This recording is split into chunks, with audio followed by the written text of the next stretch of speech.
আহ,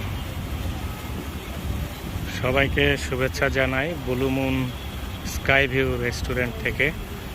ECB চত্বরের পাশে আপনারা দেখতে পাচ্ছেন এখানে সন্ধ্যাকালীন লাইটিং। আমি এখানে আছি এখন এক কাপ কফি খাওয়ার জন্য।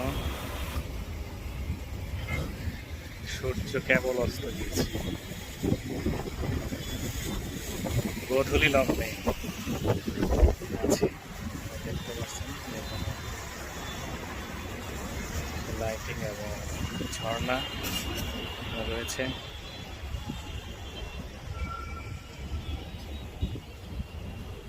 চমৎকার দৃশ্য।